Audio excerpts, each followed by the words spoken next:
Well, I'm finally in the new house, and that is a huge but, there's so much to do. My sewing room at the house that I moved from was pretty much set up to accommodate all of the sewing machines that I have and all of the fabrics that I have and all of the notions that I have. And I don't need to keep going because anybody that sews pretty much knows what I'm talking about. I might have a little bit of a problem because apparently I was unaware of the fact that I'm in possession of 2 antique sewing machines. And for those of you who watch me regularly, you know the Bernina is George, and George is here. And then I have a very old featherweight, a very old cast iron sewing machine, a very old Kenmore, a brother that's not that old, a Serger, another old Kenmore, and gosh darn it, there's another sewing machine that I haven't unloaded from my truck yet. So as you can see, I have a slight problem, and I think what I'm going to do is post a couple of the older sewing machines for sale. They are pretty cool sewing machines. Usually I test the machines when I buy them, if I find them, sort of a diamond in the rough or something like that. I think a couple of them I didn't test because they were just too irresistible. One of them is, like I said, cast iron, and it is a shade of sort of an aqua blue green, kind of cool looking color. And my sister-in-law, who is a quilter, was enamored of it. She was teasing me and saying that I needed to kind of make sure she didn't have it packed in her luggage when she left after one of our little visits. But I still have it. So, I don't know. I mean, I love to collect, but I don't have room in this house. It's basically the same square footage as the house we left. But the square footage is in other areas of the house. I'm basically in what is called the library. Here, I'm going to give you a little tour. So if we come through the front door, which is right here, then you'll see that there are, well, you can't see it, but there are French doors here that close. And then you walk in, and there's a nice big closet, which I will have to add shelves. Half of it is shelved, the other half is just open space, and I kind of need the shelf space. And I just recently purchased this little gem. I still write letters and cards to people, so I've named this little piece here Alice, after my mom. And as you can see, she's jam-packed full of letter writing materials. The little girl there is my little sister, and that's my oldest daughter up there. I'm still trying to fill it in. And then down below in the drawers, I'm obviously just kind of stuffing patterns and projects and whatnot. There's one of the little antiques. There's another antique. And then over here I have my serger, and that's the Bernina. And then I've got this nice wall of windows, which will give me some awesome light. However, because it's a wall of windows, it's taking up space. I'm going to put a very low-backed little settee or a chaise lounge or something there. Those of you who follow me also know that I have a leg injury that kind of prevents me from sitting too comfortably. So I have to have a certain height, and it can't be blah, blah, blah. We'll get into that another day. But anyway, so now I'm just unpacking this box. I've got a few more. I'm sorry, I'm probably whipping around too much. I have a few more boxes. I don't really write like that. I was writing upside down with my left hand. But as you can see, I've already stuffed this thing almost to the brim. So, getting back to unpacking, I'm just kind of propping you up here because I cannot find my tripod. Surprise, surprise. The box I'm working on right now is it's the materials that I used to keep for my trunk show that I used to do when I had my shop in Kansas. So it's a lot of heirloom type fabrics and little antique gowns for babies and lace pieces and silk fabric.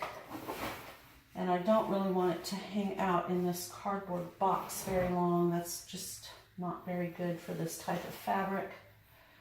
So I'm trying to pull all of these little pretties out before they're damaged from being in this box that would surely harm them. It's got the acids in it that you don't want to come in contact with natural fibers like cotton and linen and silk and all that good stuff. So while I have a minute, got all these little half-finished projects that I keep pulling out. They were examples. You know how when we're sewing and teaching at the same time, we'll often have a project in like 5 different pieces at 5 different stages so we can show what you're doing. Like, for example, this little sleeve here was an example of how to do the pin tucking and entre-deux and how to do lace to entre-deux and lace to lace. All those little techniques on a baby sleeve. And then there's another, part of that. Sorry for the way that looks. Anyway, part of that, and there's so many of them that I should just finish them up and donate them to the NICU at the local hospital. So anyway, that's kind of where I am. But the rest of the house is also in disarray because we are trying to get the other house on the market. But it's basically at this point, it's a flip. I mean, we lived in it for such a long time, and it's a very nice house. It's quite large. You kind of felt like you were walking the length of a football field, and I honestly feel like maybe you were from one end of the house to the other. Lots and lots and lots of room. And since I hurt my leg, I've been a little bit hampered as far as cleaning. Not, the kitchen was clean, the bathrooms were clean, but pulling couches out and vacuuming behind them and cleaning light fixtures off, etc., kind of took a hit. So we decided that we would really do a deep clean. We've got a couple recent high school graduates helping us out over there, and thankfully, so they're doing such a good job and really helping out. We really appreciate that. and of course they will be compensated, obviously, but the amount of work, because the house is rather large, is at that point where you're just feeling like it's an overwhelming job. Not to mention the fact that we've been married for over 40 years, and we have 2 daughters, and the 2 daughters kind of left us with a lot of their things, so we're trying to sort through and decide, keep, donate, give away, what we do with all of this. And I mean, when I say all of it, I mean, oh my gosh, just unbelievable amounts.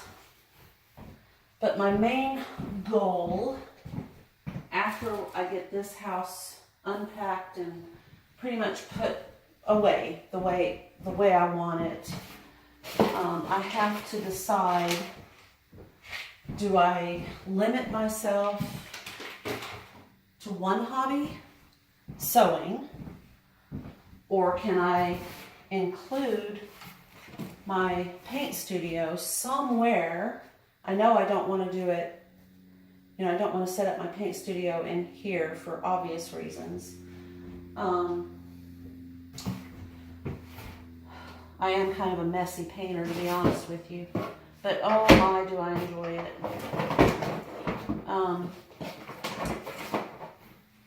So there, I'm kind of trying to make up my mind.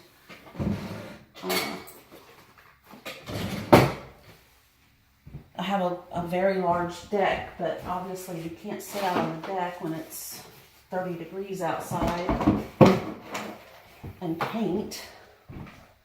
I know I couldn't. I'm terrible. I hate being cold. So, I just don't know at this point. I really hate to give up painting. It would probably break my heart. So,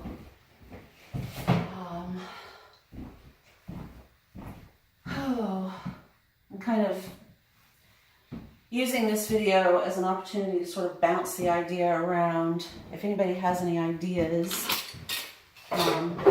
it would be fun, actually, to hear from you. If you faced a similar dilemma and needed 2 separate crafting rooms, and you figured out a way, I'd love to hear from you.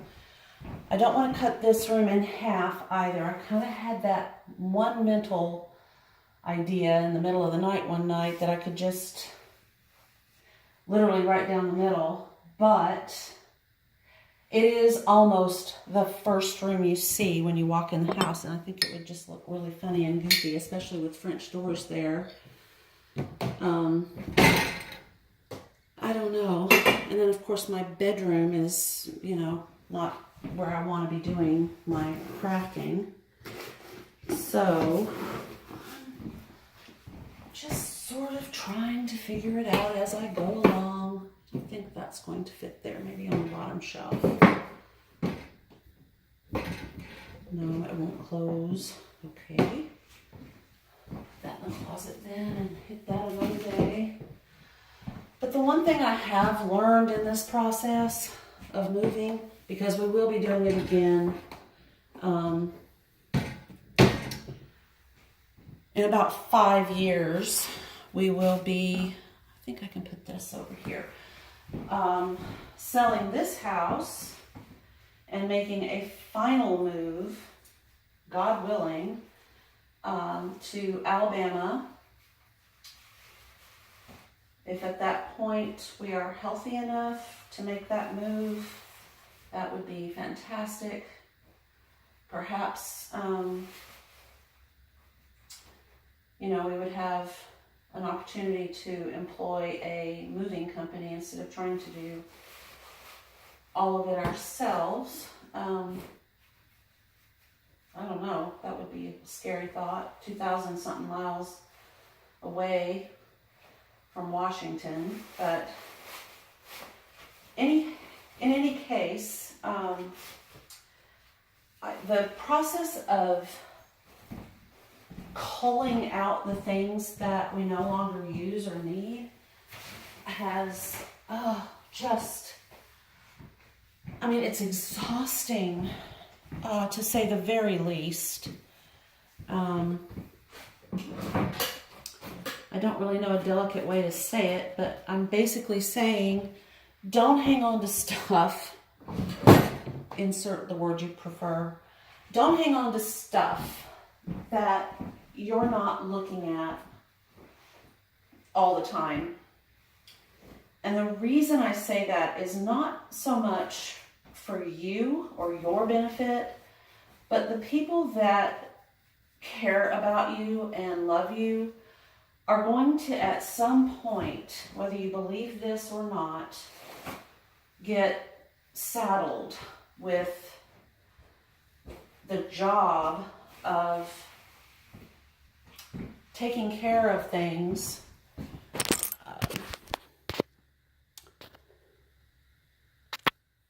that,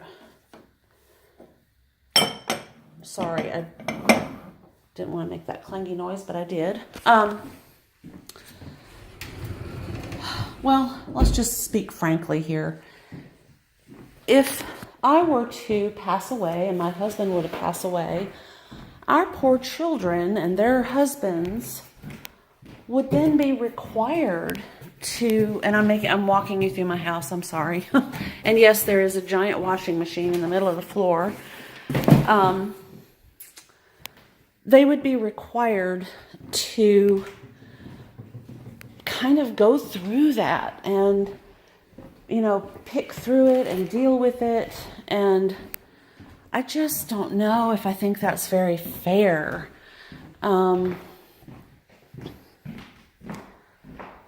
In my way of thinking, it's probably a better idea for the people who are basically curating those items to decide. I've kind of been using the phrase death cleaning. And basically what I mean by that isn't so much, you're going to die, so get rid of all that stuff you have. It's more about getting rid of the stuff that has already kind of served its useful purpose in your life.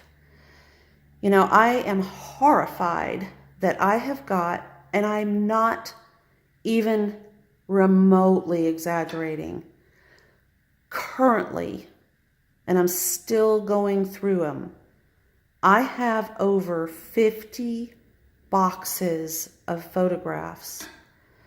There's literally no reason on earth that anybody should ever in their lifetime have 50 boxes of photographs. So I'm going to have to go through and choose the ones that mean the most to me and then dispose of the rest. It's not that I don't love and cherish the photo or the memory of that photo or the moment of the photo, but I just cannot possibly manage over 50 boxes of photos. And I'm horrified to tell you that in addition to those 50 boxes, I have countless photo albums that are just stuffed with photographs. So, they are basically a museum in and of themselves. And I don't need to be the person that hangs on to all of that. I don't want to drag it over here, and I don't want to drag it to Alabama. I remember what the horses look like. I remember what all my dogs looked like. I remember what my children looked like. I have so many pictures of my daughters and their friends of friends and mothers of the friends, and I'm not making that up. I think I'm at the point now where I can honestly say if I kept one photograph of each of my daughters at one stage of their life, going all the way from birth to right now, I'd be happy. And that would probably be one box for both. So the decision to kind of get rid of some of it is very, very, very imminent. Imminent. Coming up soon. I'm very tired. We've been packing, moving. That's my excuse, and I'm sticking with it. Plus, I'm kind of caffeine deprived at the moment. But in any case, that's my little sermon for the day. I just hope and pray that at some point in your life, you don't find yourself facing the awful dilemma. I mean, I would so much rather store fabric. And I know that both of my daughters would honestly feel the same way. If they knew, they would say to me, please make room for your fabrics and your laces and whatever other art supplies you want to put. Don't hang on to a zillion photographs. And if a zillion is an actual number, I actually have a zillion and 5,000. So it's just baffling to me. So anyway, and I received in the mail, not maybe 3 or 4 days ago, photographs from one of my aunts of my daughter during a special event that she happened to be attending. So now I have those that I need to deal with. I might be hitting the hysteria level here. I'm not sure. But in any case, as you can see, we have many pictures that we haven't even hung on the walls yet. But we're not unpacked. We're basically living between two houses at the moment. And it can be exhausting. So my plan is to get things rolling in the sewing room so that I can sit down. We had started a project. I was going to work on a bag for my oldest daughter in Oregon. We picked out the fabric. I think we had done some of the work on the outer two pieces. And it was the art gallery fabrics that I ordered on Amazon.